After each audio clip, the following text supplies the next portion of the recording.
Yo, yo, yo, people and patrons of the night, it is your boy, BD, and I'm once again back on the Horror Tavern to explore the limitless cavern that is the horror genre, except in a discussion video. So if you enjoy this, if you think that, this is a good topic, that we gotta have this conversation going around, and if you agree with my points, or even if you disagree with me, but you like the fact of just me being entertaining, hit that subscribe button down below and hit that like button. I'd really appreciate it, helps grow my channel. And without further ado, let's get into the topic for this video. And that, in my opinion, is why the horror genre needs to do more anthology format media. And this is in regards to books, this is in regards to movies and shows. I think that anthology format needs to be utilized more. Now, people will tell you that anthology format nowadays for horror media just does not work, for movies and whatnot. That's wrong. It's wrong, just flat out, in terms of what's been successful, what's been popular in the anthology format, and it's fundamentally wrong with the modern era that we live in.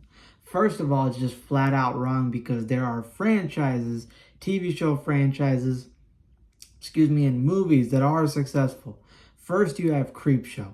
Creepshow is one of Shudder's most famous, one of their best, making the most money, making the most view mascot TV shows right now. It was extremely popular. There's a lot of merchandise. People were tuning in for the show. They got a bunch of episodes on there. Creepshow was very popular. And on top of that, they had a lot of comic books even came out for Creepshow. So Creepshow had comic book that were releasing yearly. And then you also had the TV show. So Creepshow was a popular franchise that was working out really well. You also had Black Mirror. When Black Mirror came out, everybody and their mama was talking about it. Everybody and their mama. Come on now. Everybody was watching the show. Everybody was talking about it on Netflix.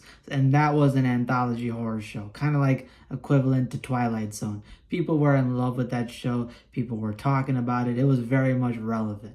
And then you have the VHS movie franchise. The VHS movie franchise is found footage anthology horror movies, each with several segments inside of them.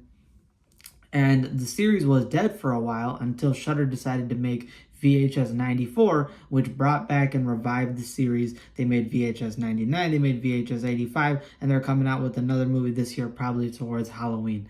And I believe VHS 94 or VHS 99 in 2021 and 2022 were declared by Shudder like the biggest releases, the biggest opening releases for the entire franchise on their site. So that was huge. That was huge for the franchise because it revived it and it had such a positive, well-liked reception. So anthology horror shows and media is working out well. And on top of that, fundamentally, when people say it doesn't work, it's just wrong. Because nowadays reading is not as popular as it used to be. People have shorter attention spans. The, reliance on social media and technology has caused people's attention spans to become smaller. That's why people love auditory stories in podcasts and stuff, because they can put it on while they're doing other work or other activities. Or if you're driving to work or somewhere, you can put it on and listen to it in the car. You don't actually have to sit down, take the time to read it. And again, people like YouTube shorts, people like shorter content. So when you got these, let's say 700, 800 page novels, that if it's like a Stephen King horror novel, 200, 300 pages minimum is just going to be a bunch of word babble and useless stuff that you could cut out. People don't want to pick up long stories and just read them, which is why short story collections do better. And the same thing applies to movies if you think about it. Because with movies, you have to have all the right pieces in all the right places if you're doing, like, let's say an hour and 30-minute movie. If you mess up some stuff, it's one cohesive story, or what's meant to be one cohesive story. You mess up a few parts, it's going to possibly ruin or jeopardize the entire movie. Look at Tarot 2024. That's a shit movie, and people got negative reception to it because it's one whole cohesive film. So when it messes up on a bunch of different parts, people start to hate it, and they feel like they wasted their money watching it.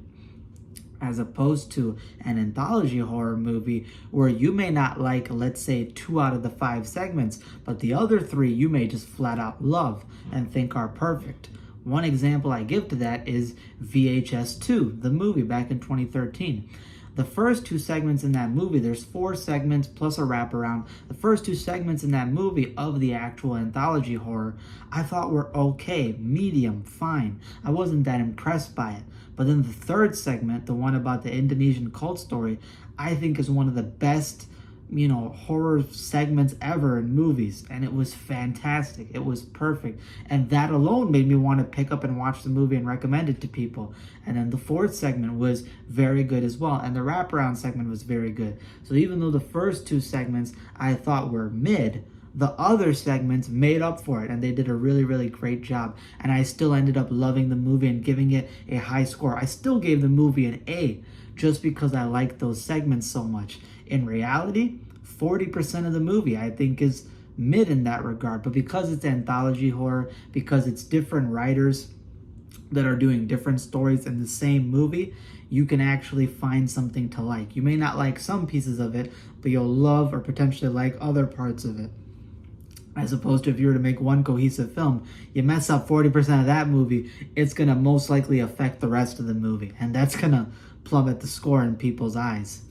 On top of that, with anthology horror, some anthology horror is made by the same author, it's made by the same writers, but on a lot of movies and stuff, it's all different writers that are coming together to make, their segments. So if you have 5 segments in like an hour and 20-minute, 30-minute movie, you're going to have possibly 5 to 6 to more different writers on the segments. That allows each writer to get their shine. You're giving the platform and the room for different writers to get involved, have their stories highlighted, have their talents highlighted, and that way you get some diversity in what's being told in the movie, as opposed to if you have one writer and he's in charge of making one long cohesive piece, if he messes up, oof, it's going to be some bad publicity and reception for that. But if you give it to 5 different writers or more, they each get the platform to basically shine. And yeah, that one writer, if one writer gets hired for like an hour and 30-minute movie, they're going to end up getting more money, more paid. They're going to get obviously more promotion. But if you got a movie with 5 different writers on it for the different segments, yeah, you got to divide up the payment, but you get the reception. You get your name out there. There's a lot of up-and-coming writers that could basically, get promoted through that.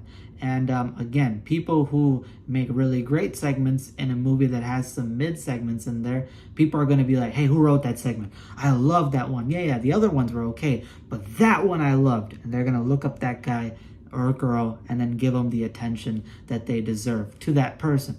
So there's benefits to anthology horror. You give writers more shine, you give the opportunity to diversify your stories, people get more content and more bang for their buck, as opposed to if they just, got one cohesive story that ends up being bad. They feel like they wasted their money. Here you could get 5 to 6 or 4 different stories all in one movie and take away some things that you like, love all of it, like some of it.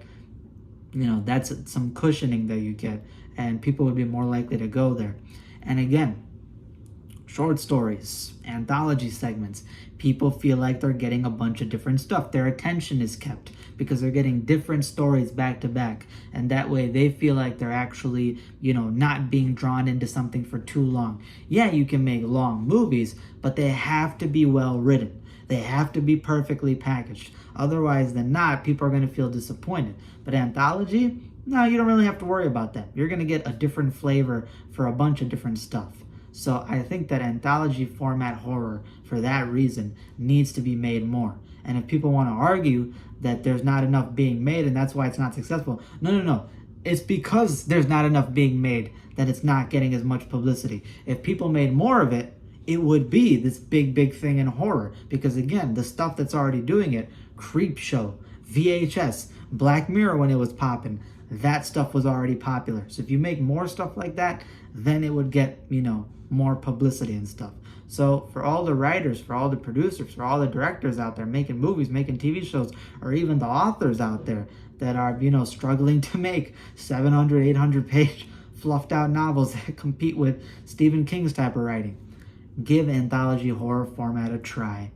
try it out, make more of it, because I think that if you guys do that, you're going to get more cushioning, you're going to get more reception from readers and stuff, from viewers, and at the same time, you can demonstrate more of your talents. You can show more of your creativity. You can show more of your writing chops. And then if that's successful, then you can make long, cohesive movies instead of going out, as your first debut thing as, hey, I'm going to make a 700-page novel, and then it might end up flopping. Or I'm going to make an hour and 30-minute movie, come up with the whole thing, and then it ends up flopping.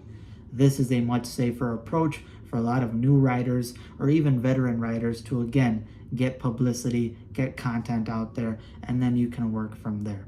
So I hope you guys enjoyed that short discussion video. I just thought this was a topic that I needed to cover, and I think it is important in the modern era for horror. Let me know if you guys agree or disagree. If you agree, hit that subscribe button, hit that like button. It's free. Lets me know you guys enjoy the content, gets the video out there in the algorithm. And if you dislike the video, hit that like button and hit that subscribe button. Stay tuned for more content to come. I'm taking it a little bit slower on this channel because I've uploaded a lot of different reviews and videos, and I noticed that some of the newer ones are getting less views. So I think that I'm kind of content doing like oversaturation involving it. I just want some of this stuff to settle, let you guys give you guys the time to watch it and absorb it, and make sure that I'm not pumping out too much stuff for you guys to where it becomes overwhelming or starts getting boring.